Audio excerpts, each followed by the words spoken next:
Donc, ce matin, on va revenir à nos moutons. L'Ancien Testament, un 26e message. Donc, on a vu ensemble, à date, plusieurs sections donc, de l'Ancien Testament. Tellement des livres géniaux. Et là, ce matin, on touche le livre de Jérémie. Donc, dans un deuxième message, on avait vu ensemble l'importance de lire ces livres-là de l'Ancien Testament qui, trop souvent, on les néglige. Hein? Ce n'est pas par une volonté d'homme, ça c'est un verset tiré de 2 Pierre 1. Ce n'est pas par une volonté d'homme qu'une prophétie n'a jamais été apportée, c'est poussé par le Saint-Esprit que des hommes ont parlé de la part de Dieu. Et lorsqu'on lit l'Ancien Testament, n'oublions pas, même si l'application est différente de ce qu'on lit dans le Nouveau Testament, c'est aussi la parole de Dieu. Si je veux connaître Dieu, je dois regarder la vie de Dieu ou comment Dieu se révèle dans son ensemble, pas juste une partie de la révélation de Dieu. Si tu veux connaître la vie de quelqu'un ici dans la salle, tu ne peux pas juste regarder les 10 dernières années de sa vie, il faut que tu regardes l'ensemble de sa vie pour connaître la personne, même s'il y a eu des changements dans sa vie. Donc, on sait qu'il y a eu des changements dans l'alliance par rapport à l'ancienne alliance, avec la nouvelle alliance avec Jésus. Mais de connaître Dieu de l'Ancien Testament, ça nous aide à connaître pourquoi il est comme il est dans le Nouveau Testament. Et donc, juste avant d'aller plus loin, prenons quelques secondes pour prier. Seigneur Dieu, sois élevé ce matin à travers ta parole, Dieu de vérité. Je te remercie, Seigneur, d'avoir permis un jour que ma mère me mette au monde, malgré que le médecin lui avait dit qu'elle n'aurait plus d'enfant. Je n'étais pas supposé de naître, Seigneur. Merci parce que par la foi de ma mère, malgré la petite foi qu'elle avait, elle en avait assez, Seigneur, pour savoir que tu étais un grand Dieu qui accomplissait des miracles. Et c'est par cette grâce que je suis là ce matin, Seigneur. Encore. Glorifie ton nom en Jésus, je te prie. Amen. Le résumé du livre de Jérémie, donc, c'est des petites diapos que j'avais présentées.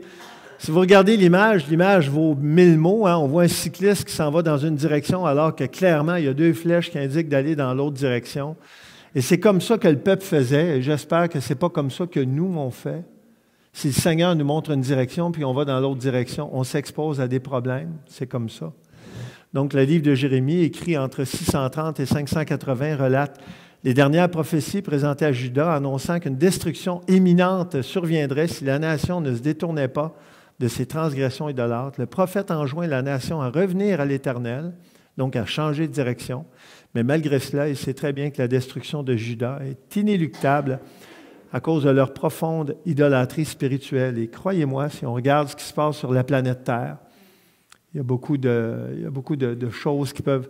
Il y a beaucoup de situations sur la planète actuellement qui peuvent ressembler à ça. Les gens vont dans une direction vraiment à l'opposé de ce que Dieu veut et les gens restent indifférents aux appels de Dieu. Donc, Jérémie a été un prophète grandement éprouvé car il avait un message... Oups, ça va un petit peu trop vite ici, on revient. Un message pénible à transmettre. Il aimait le peuple d'Israël, mais son amour pour l'Éternel Dieu était beaucoup plus grand. Et vous savez, ça, je pense à cette petite phrase-là ici, là, qui résume la vie de Jérémie. Parfois, on aime nos proches plus que Dieu. Et le Seigneur Jésus a été clair. On doit l'aimer plus que nos proches, même les plus proches qu'on peut avoir dans notre vie. Et la raison, c'est que si certains de nos proches nous entraînent loin du Seigneur, on devrait toujours suivre le Seigneur plutôt que nos proches. Et Jérémie a été jusque-là, justement. Même si c'était difficile pour lui de présenter un message de jugement et de conséquence au peuple, il a observé l'ordre du Seigneur quant à ce qui était approprié de dire et d'agir, malgré qu'il allait devoir en payer le prix fort. Et dans le premier message, on ne l'a pas vu. Ce matin, je vais vous citer des passages des Écritures du livre de Jérémie qui nous montrent le prix qu'il a payé. Un prix que plusieurs d'entre nous, on refuserait de payer. On préférait être dans le compromis plutôt que de payer le prix de ce que ça lui a coûté d'obéir au Seigneur. Et nous aussi, donc, à l'époque de la grâce, on est appelés à faire la volonté du Seigneur en toute situation, en toutes circonstances. La recherche de sa volonté doit primer sur notre volonté propre. On doit être convaincu que dans sa sagesse illimitée et dans ses plans sans faute, Dieu fera concourir toutes choses au bien de ses précieux enfants. Jérémie est en présence de Dieu en ce moment. Et ceux et celles qui ont la foi dans cette salle vont rencontré Jérémie un jour. Un homme qui a passé à travers des épreuves épouvantables. Mais il est dans la félicité éternelle, dans la présence de Dieu pour l'éternité en ce moment. Et il va régner avec le Seigneur et avec ses enfants. Un jour, on va le voir, ce Jérémie qui a été si éprouvé. Donc, quelques versets clés du livre de Jérémie, deuxième partie. Il faut comprendre ici que je mets des versets, des passages, mais on s'entend qu'un livre de 51 chapitres, il y a beaucoup de versets. Je mets un résumé. Jérémie 17, « Obéir à Dieu à tout prix ». Et donc, c'est écrit dans ce passage, « Et moi, pour t'obéir, je n'ai pas refusé d'être pasteur.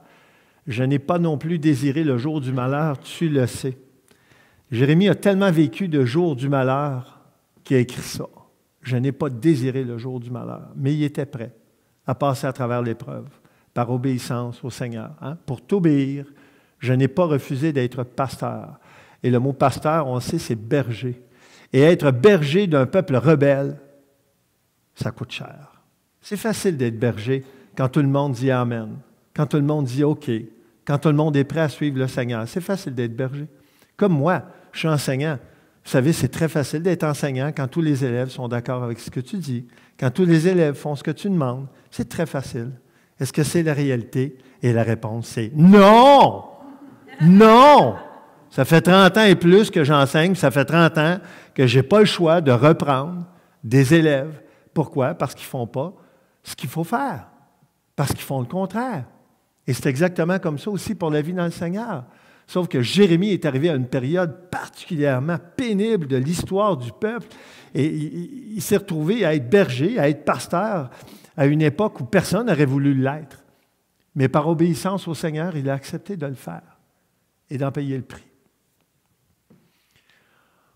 On continue donc, Jérémie 18, très intéressant comme passage, et ça nous montre tellement qui nous sommes. Vous savez, parfois, on aurait tendance à vouloir se penser meilleur qu'on est. Voici comment Jérémie présente ce que nous sommes devant Dieu. Nous sommes de l'argile. Hein? Je descendis dans la maison du potier, voici le verset, là, et voici, il travaillait sur un tour.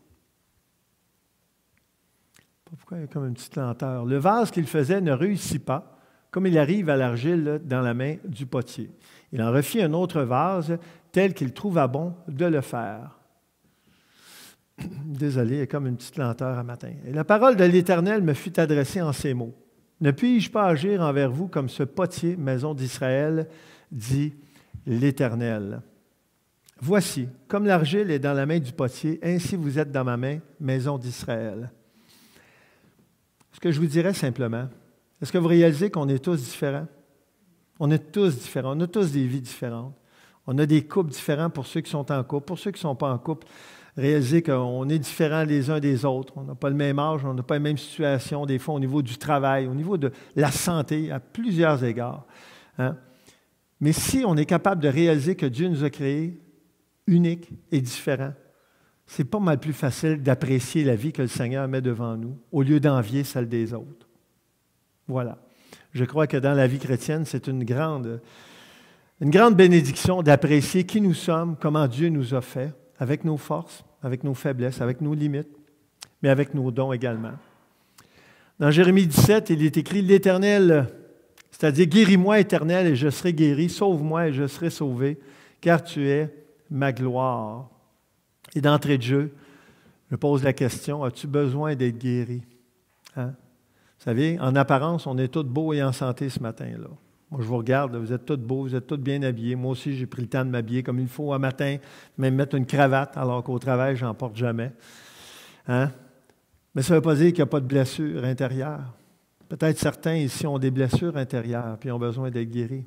Et la plus grande guérison, évidemment, c'est le péché. On a besoin d'être guéris du péché. C'est une maladie incurable. Et la Bible nous dit que seul le sang de Jésus peut nous en guérir. C'est par la grâce de Dieu, nous dit Éphésiens 2, par la foi en Jésus qu'on peut y arriver, d'être guéri du péché. Le salut est un don gratuit du Seigneur, mais tu dois le demander sincèrement et il te l'accordera. Et s'il y a une personne dans cette salle ici qui n'est pas convaincue de son salut, mais moi je fais un appel ce matin pour cette personne-là, afin que tu ne partes pas d'ici avec tes doutes, mais que tu prennes le temps de guérir de cette maladie incurable qui est le péché, dans nos vies. Jérémie 20, Dieu est comme un feu dévorant en nous. C'est vraiment touchant ce passage-là. La première fois que tu le lis, là, wow! Tu m'as persuadé, Éternel, et je me suis laissé persuader. Tu m'as saisi, tu m'as vaincu. Et je suis chaque jour un sujet de raillerie, un objet de raillerie. Pas facile à dire, ça. Chaque jour, être un objet de raillerie. C'est ce qu'endurait Jérémie. Tout le monde se moque de moi. Quand je vous disais que ce n'était pas facile, là, vous savez, une personne se moque de vous, se moque de moi, puis ça nous blesse. Imaginez si ça arrive par tout le monde et si ça arrive à chaque jour. Faut-il être accroché au Seigneur pour passer à travers ça? Ça, c'est fort, ça. Et c'est un homme qui était vraiment accroché au Seigneur fort. Car toutes les fois que je parle, il faut que j'ai de brûler. Il n'était pas capable d'empêcher la lumière et la chaleur d'être produites par ce feu-là. Et j'espère que la parole de Dieu est pour nous un feu dévorant. Parce que c'est fort, la parole de Dieu. Lorsqu'on s'en nourrit quotidiennement, ça devient une force en nous, une lumière, une chaleur en nous, et on ne peut pas se priver de l'exprimer, de la laisser sortir. Je vais comprendre pourquoi un jour, peut-être que les batteries... Oui, c'est ça. Il terminait en disant « Je m'efforce de le contenir et je ne le puis. » Jérémie n'était pas capable de contenir cette énergie-là qui venait de la parole de Dieu en lui. Et ça, c'est intéressant, Jérémie 20, j'ai mis comme titre « Dieu est un super-héros et il nous délivre des épreuves ». Je ne vois pas beaucoup de jeunes, j'aurais aimé ça qu'il reste quelques jeunes, juste pour qu'ils voient l'image de Superman. Écoutez, c'est Jérémie qui écrit, bien avant Marvel, là, que Marvel existe, là, puis tous les films là, de super-héros, « L'Éternel est avec moi comme un héros puissant ». Imaginez la force de Jérémie, juste du fait qu'il prenait Dieu pour un héros puissant. Il n'avait pas vu, lui, des films de super-héros. Nous, on est capable d'imaginer c'est quoi un héros puissant, parce qu'on a tous vu des films là, depuis qu'on est tout petit, là, qu'on voit ça. Mais lui, il dit ça. « L'Éternel est avec moi comme un héros puissant ». Imaginez comment il se sentait fort dans l'épreuve, parce qu'il avait un héros puissant dans son cœur. C'est pourquoi mes persécuteurs chancellent et n'auront pas le dessus. Je verrai ta vengeance s'exercer contre eux, car c'est à toi que je confie ma cause. Et quand on confie sa cause à un super-héros, là, on est fort. Mais ce n'est pas un super-héros de cinéma. C'est un super-héros réel, c'est Dieu, c'est bien plus fort que Superman. Chantez à l'Éternel, louez l'Éternel, car il délivre l'âme du malheureux de la main des méchants. Mais, regardez bien le texte suivant, le verset suivant. Ça, c'est les versets 11 à 13 du chapitre 20. Et là, vous allez voir comment un homme de Dieu, proche du Seigneur, peut vivre des émotions extrêmement opposées. Dans le même moment où il écrit ça, regardez ce qu'il écrit dans la suite. C'était proche d'expression de dépression, je vous dirais, lorsqu'on lit le texte là, du verset 14. C'est fort, là. Le verset 14, qui suit le verset 13, chantez à l'Éternel, louez l'Éternel. J'ai un héros puissant dans ma vie. Verset 14, maudit soit le jour où je suis né. Wow! Il passait d'une émotion à l'autre solide, là, hein? Il passait de la grande joie, là, de l'extase, là, que le jour où ma mère m'a enfanté ne soit pas béni. Il continue. Maudit soit l'homme qui porta cette nouvelle à mon père, et il t'est né un fils. Pourquoi suis-je sorti du sein maternel pour voir la souffrance et la douleur et pour consumer mes jours dans la honte? Et ça me montre une chose. Si Jérémie a vécu des émotions aussi variées en si peu de temps, ça peut arriver qu'un enfant de Dieu vive également des émotions comme ça. Ça peut arriver que dans la même journée, on soit en extase devant le Seigneur, mais qu'on vive une épreuve où on se sent tellement misérable, puis petit, puis éprouvé. Et c'est ce que Jérémie a vécu. On le voit dans le même chapitre 20, comme ça, dans quelques versets. Jérémie est en extase devant Dieu, et bang, il tombe dans une espèce de dépression. Il dit, maudit soit le jour où je suis né. Parce qu'il vivait des épreuves incomparables. Incomparables. Et malgré l'extase qu'il vivait devant le Seigneur, il était très conscient également des épreuves qu'il vivait. Le Seigneur prononçait un jugement sévère envers ce qui lui appartenait. Voici ce qui est écrit dans Jérémie 21. « Je dirige mes regards contre cette ville, et la ville, c'est Jérusalem, la ville de Dieu. Et regardez ce qui est écrit, ce n'est pas moi là, qui le cite, c'est la Bible. Pour faire du mal et non du bien, dit l'Éternel. Elle sera livrée entre les mains du roi de Babylone qui la brûlera par le feu. Dieu aimait son peuple. Dieu aimait Jérusalem. Mais ce n'est pas le bon Dieu comme la religion nous l'a présenté quand j'étais petit. C'est un Dieu juste et bon. Pas juste bon. C'est un Dieu juste et bon. Et le péché mérite d'être corrigé. Et le péché du peuple a été corrigé. Et encore aujourd'hui, Dieu ne tolère pas le péché, même si parfois on se dit, voyons donc. Il ne fait rien, Dieu. Regarde autour de moi, puis regarde dans ma propre vie. Tu sais, il ne se passe à rien des fois, là, quand je fais des niaiseries, puis quand je dis ci, puis ça, puis quand je pense à ci, puis ça. En son temps, Dieu fait sa justice. Et là, il y en avait assez vu, avec tout ce qu'il avait vu. Et ça, c'est une image, c'est une illustration que j'ai prise, donc, qui montre la destruction de Jérusalem à l'époque de Jérémie. Et c'est un roi païen, donc, qui est venu, le roi de Babylone, qui est venu pour détruire la ville de Jérusalem. Très intéressant, Jérémie 23 nous parle de Jésus. Hein? On cherche toujours dans l'Ancien Testament parce qu'on sait qu'il y a beaucoup de références à Jésus. Et voici le passage. « Voici les jours viennent, dit l'Éternel, où je susciterai à David un germe juste. Il régnera en roi et prospérera. Il pratiquera la justice et l'équité dans le pays. En son temps, Juda sera sauvé, Israël aura la sécurité dans sa demeure. Et voici le nom dont on l'appellera l'Éternel, notre justice. » Et c'est un passage qui fait vraiment référence au Seigneur Jésus. Et c'est intéressant de voir que dans l'Ancien Testament, il y a des centaines de références au Seigneur Jésus dont on a célébré il y a quelques semaines, là, il y a quelques jours, là, la naissance, même si on sait qu'il n'est pas né le 25 décembre, ce n'est pas grave, on vous laisse rappeler sa naissance. Des centaines d'années auparavant, il y avait des prophéties sur sa vie. Et donc, dans Jérémie 23. Toujours dans Jérémie 23, très intéressant ce passage qui nous dit « Ne suis-je Dieu que de près, dit l'Éternel, et ne suis-je pas aussi Dieu de loin? Quelqu'un se tiendra-t-il caché dans un lieu sans que je le voie, dit l'Éternel? Ne remplis-je pas, moi, les cieux et la terre, dit l'Éternel? » C'est le Dieu en qui la majorité des gens dans cette salle ici croient, ce Dieu-là. Mais n'oublions pas qui il est. Il est partout. Il voit tout. Il sait tout. Hein? David lui-même disait, même si j'allais à l'extrémité du ciel, tu serais là. Peu importe où j'irais, tu vas toujours être là. Tu vas toujours me trouver. Il n'y a pas un endroit qu'on peut se cacher de Dieu. Et je suis tellement béni de croire dans ce Dieu-là. Un Dieu de loin, mais un Dieu de près. Un Dieu qui remplit les cieux et la terre, même si on ne le voit pas. C'est par la foi. On sait que c'est par la foi la vie chrétienne. On continue dans Jérémie 23 toujours. Hein, un Dieu qui n'est pas insensible. C'est pourquoi, voici, dit l'Éternel, j'en veux aux prophètes qui se dérobent mes paroles l'un à l'autre. Voici, dit l'Éternel, j'en veux aux prophètes qui prennent leur propre parole et la donnent pour ma parole. Et là, j'ai fait une petite flèche vers la parole de Dieu. Vous savez, j'ai déjà entendu quelqu'un dire dans une église, même évangélique. Pourquoi je vous dis ça? Ce n'est pas quelqu'un qui est ici dans la pièce, là. La personne s'est élevée dans une réunion d'église et avait dit, « Le Seigneur m'a dit telle affaire. » Et là, il s'est levé debout, puis là, il s'est mis à parler sur ce qu'il croyait, lui, en tout cas, être une révélation du Seigneur. Mais vous savez, si je dis ça, là, je suis en train de mettre ce que je viens de dire à égalité avec la parole de Dieu. Tu peux avoir la conviction que le Seigneur t'a mis quelque chose dans ton cœur, t'a révélé quelque chose, mais garde-le comme une conviction personnelle.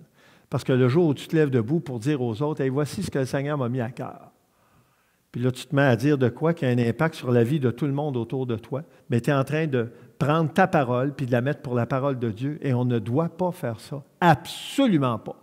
Absolument pas. C'est dangereux. Tu as une conviction personnelle, bravo, vas-y, va de l'avant. Moi, j'ai eu la conviction personnelle de marier Liette. Et quand je vous dis que c'est une conviction personnelle, c'est un jour je vous témoigne de mon histoire avec Liette, comment on s'est connus, nos fréquentations. C'est très clair pour moi. Le Seigneur m'a montré que c'était la femme de ma vie. Et je l'ai mariée. Et ça va faire 33 ans au printemps qu'on est mariés. Mais c'est une conviction personnelle. De là arriver puis à dire à l'autre, « Hey Martin, tu devrais faire ça dans ta vie, puis hey, on devrait faire ça comme Église. Le Seigneur me l'a mis à cœur. » Oh, minute! Conviction personnelle, il ne faut pas la mêler avec la parole de Dieu. Ce qui est dans la parole de Dieu, c'est écrit, c'est béton, et c'est là-dessus qu'on base notre vie chrétienne. Pour le reste, tu as des convictions personnelles, bravo, mais garde-les pour toi, parce que sinon, ce n'est pas correct. J'en veux à ceux qui prophétisent des songes faux, qui les racontent et qui égarent mon peuple. Voici ce qu'ils faisaient les faux prophètes. Ils disaient, Dieu m'a dit!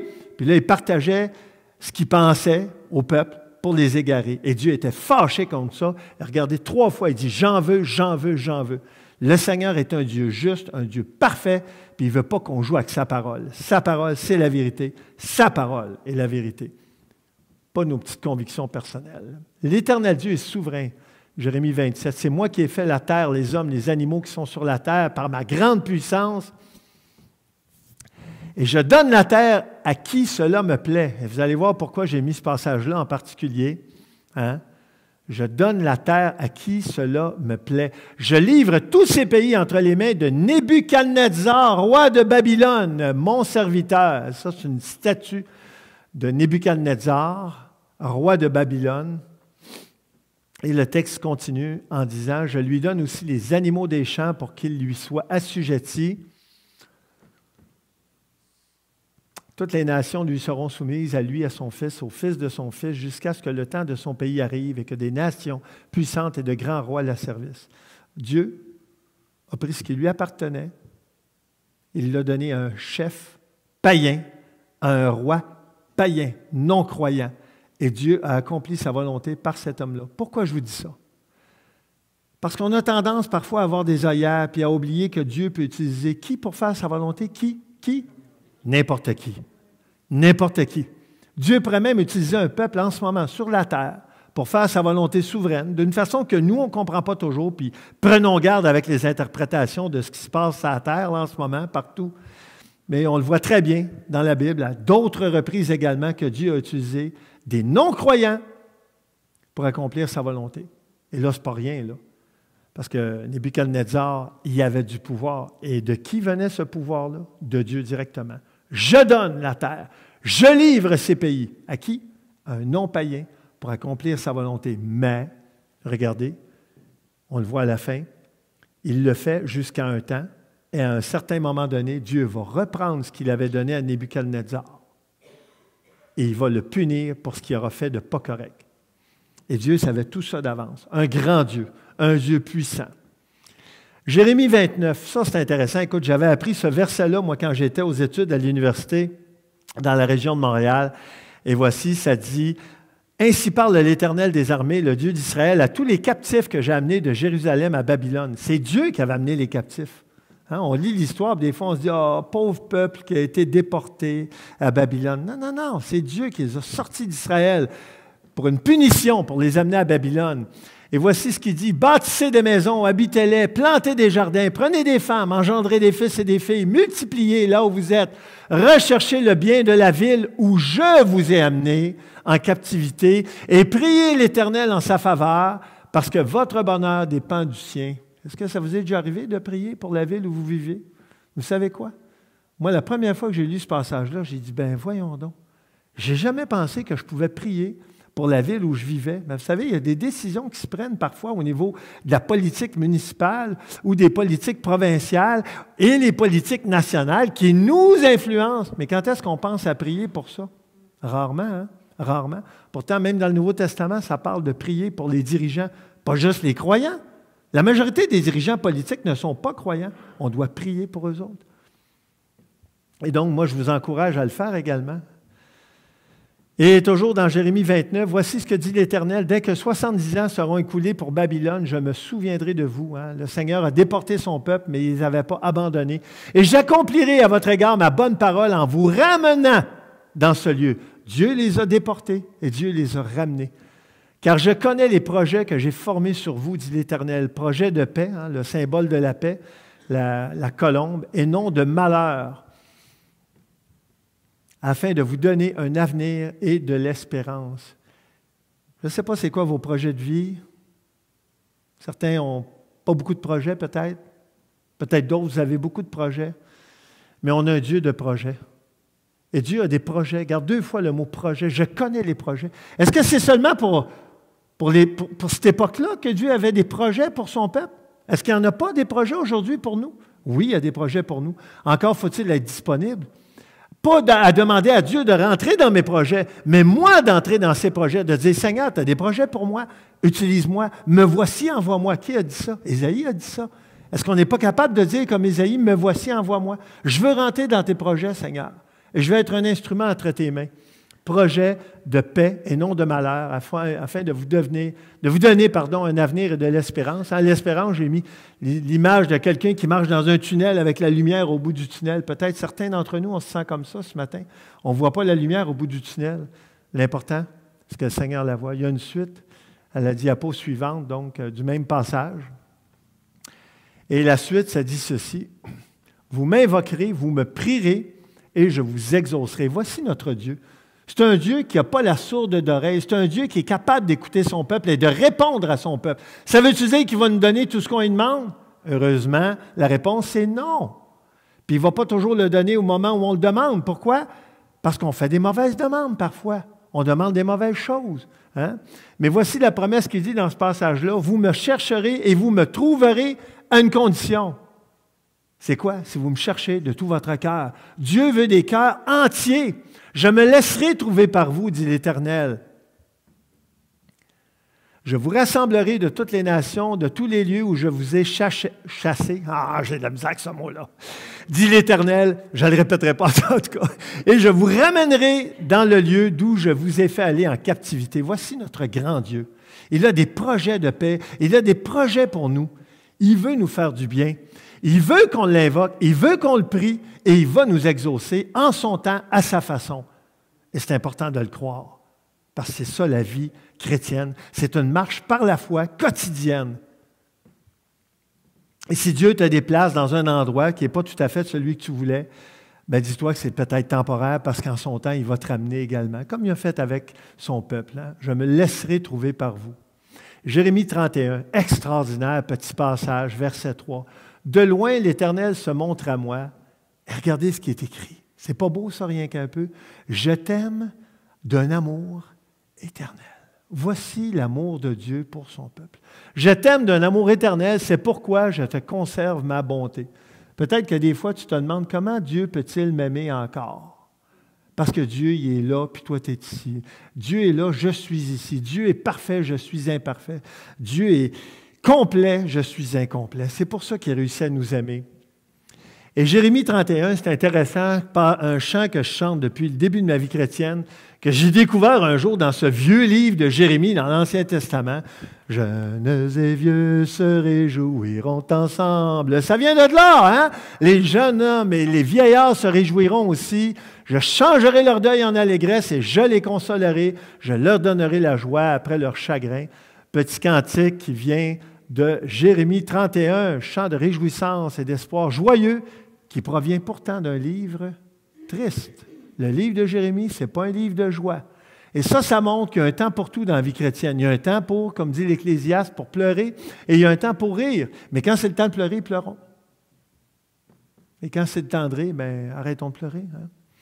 Une nouvelle alliance, Jérémie 31, « Les jours viennent, dit l'Éternel, où je ferai une alliance nouvelle. Voici l'alliance que je ferai après ces jours-là. Je mettrai ma loi au-dedans d'eux. » C'est notre époque, ça. « Je l'écrirai dans leur cœur. Je serai leur Dieu, ils seront mon peuple. Celui-ci n'enseignera plus son prochain, ni celui-là mon frère, en disant, « Connaissons l'Éternel, car tous me connaîtront, depuis le plus petit jusqu'au plus grand. Et je pardonnerai leur iniquité, je ne me souviendrai plus de leurs péchés. » Quel passage édifiant! Wow! Ça vient de Jérémie, un vieux livre dans l'Ancien Testament que plusieurs d'entre nous, peut-être, on n'a même pas lu une fois encore. Parce qu'on se dit, ah, c'est l'Ancien Testament. Je le lirai peut-être un jour si je n'ai rien à faire. Non, c'est la parole de Dieu et ça peut nous encourager. Regardez tous les principes là-dedans, le pardon, la connaissance de Dieu, l'enseignement. Écoute, c'est la nouvelle alliance, c'est extrêmement riche comme contenu dans un petit passage de 3 versets. Jérémie 32. Je les rassemblerai de tous les pays où je les ai chassés. Wow, je l'ai eu. Je les ramènerai dans ce lieu et je les y ferai habiter en sécurité. Ils seront mon peuple, je serai leur Dieu. Je leur donnerai un même cœur et une même voix afin qu'ils me craignent toujours pour leur bonheur. Oh, intéressant le concept. Et celui de leurs enfants après eux. Parfois, on ne voit pas tellement le Seigneur. Oui, mais qu'est-ce qu'il pense de mes enfants? Le Seigneur pense à tes enfants aussi, mais On doit faire aussi ce qu'on a à faire avec nos enfants, évidemment. Je traiterai avec eux une alliance éternelle. On est dans cette alliance éternelle, nous autres, aujourd'hui, en 2020. Je leur ferai du bien, je mettrai ma crainte dans leur cœur, afin qu'ils ne s'éloignent pas de moi. Je prendrai plaisir à leur faire du bien. 2 fois dans ce passage-là, 2 fois, Dieu dit qu'il veut te faire du bien. Comment certains d'entre nous, on a l'impression parfois que Dieu nous oublie, puis qu'il ne nous fait pas du bien. Comment qu'on peut en venir à ça? C'est un Dieu, attention, si tu as besoin d'être pris, si j'ai besoin d'être pris, il va me reprendre. Pourquoi? Parce que ça aussi, c'est faire du bien. Tu ne peux pas laisser quelqu'un faire n'importe quoi en prétextant « je vais lui faire du bien, je vais le laisser faire n'importe quoi. » Non, non, non. Quand tu aimes quelqu'un, tu es prêt à le reprendre également. Et voici donc, ça achève le message, quelques passages qui montrent que Jérémie a souffert. Donc, la parole de l'Éternel fut adressée à Jérémie en ces mots pendant qu'il était encore enfermé dans la cour de la prison. Ainsi parle l'Éternel qui fait ces choses, l'Éternel qui les conçoit, les exécute, lui dont le nom est l'Éternel. Invoque-moi et je te répondrai, je t'annoncerai de grandes choses, des choses cachées que tu ne connais pas. Et ça, c'est pour vous montrer que même dans l'épreuve de la prison, Dieu se révélait à Jérémie pour consoler son cœur. Et dans les pires épreuves qu'on peut vivre, vous et moi, le Seigneur est prêt à se révéler à nous. Nourrissons-nous de sa parole. Nourrissons-nous de l'espoir qui vient de sa parole. Hein? Et ça, c'est une image de Jérémie dans un puits. Hein? Jérémie entra dans la prison et dans les cachots où il resta longtemps. Ils prirent Jérémie, le jetèrent dans la citerne. C'est un puits, c'est carrément un trou, laquelle se trouvait dans la cour de la prison. Ils descendirent Jérémie avec des cordes. Il n'y avait point d'eau dans la citerne, mais il y avait de la boue. Et Jérémie enfonça dans la boue. Wow! A-t-il été éprouvé, Jérémie? Ben oui. Il a très été éprouvé. Puis malgré tout, c'est un livre qui peut tellement, mais tellement nous donner d'encouragement. Petit passage, Jérémie 48. Servir l'Éternel Dieu avec négligence. Voici ce qui est écrit dans Jérémie 48, 10. Maudit soit celui qui fait avec négligence l'œuvre de l'Éternel. Je ne sais pas c'est quoi l'œuvre de l'Éternel pour vous. Je sais j'ai des convictions, moi, par rapport à ma vie. Mais peu importe. Si l'œuvre de l'Éternel pour toi, c'est d'aller avec les enfants, c'est de faire le ménage, c'est de participer quand on a des repas agapés, c'est de faire la musique à l'avant, c'est de présider comme Martin a fait ce matin, de préparer la scène, ou peu importe, enseigner les enfants à l'école du dimanche. Le Seigneur nous met en garde qu'on ne fait pas son œuvre avec négligence. Et prenons l'avertissement. C'est un Dieu parfait, c'est un Dieu saint, c'est un Dieu juste. Et je termine avec ce petit passage de Jérémie 51 qui dit « Il a créé la terre par sa puissance ». Imaginez, malgré toutes les épreuves que Jérémie vivait, il était encore capable de voir la grandeur et la beauté du Dieu créateur. Et c'est important que même à travers l'épreuve, lorsqu'on est dans le fond de l'épreuve, qu'on soit capable de regarder à ce grand Dieu et de voir sa grandeur et sa puissance. Il a créé la terre par sa puissance. Il a fondé le monde par sa sagesse. Il a étendu les cieux par son intelligence. Imaginez-vous un gars qui est dans prison, qui est dans un trou, qui est dans la boue, qui est dans la misère, puis qui réussit à louer le Seigneur. Wow! Moi, ça me parle. Moi, ça me parle. J'ai besoin de ça. J'ai besoin dans ma vie d'être capable d'exalter le Seigneur, même quand ça ne va pas, parce que lui, il ne change pas. Peut-être que moi, je suis dans la misère ou je me vois dans la misère, mais mon Dieu, il est grand, il est puissant, puis il règne au ciel. Puis il a encore le pouvoir de tout faire. À sa voix, les eaux mugissent dans les cieux. Il fait monter les nuages des extrémités de la terre. Il produit les éclairs et la pluie. Il tire le vent de ses trésors. Et voici comment se termine ce petit passage. Tout homme devient stupide par sa science. Voici ce que Jérémie dit. Ou traduit autrement, dans 2 21, tout homme a dépassé même les plus savants. Jérémie était conscient que la grandeur de Dieu est tellement grande que même le plus intelligent des humains devient stupide lorsqu'il considère la grandeur de Dieu. Et c'est ce Dieu que nous connaissons, la majorité et j'espère la totalité d'entre nous ici. Prions. Seigneur Dieu, merci pour ta parole. Merci pour tous ces textes qui prient dans un livre pourtant d'épreuves, un homme qui a été tellement, mais tellement affecté, Seigneur, par les épreuves, réussit à nous encourager de toutes sortes de façons parce que ton Saint-Esprit alimentait et nourrissait son cœur. Seigneur, que ta parole nous alimente et nous nourrisse, car c'est en Jésus qu'on fait appel à toi. Amen.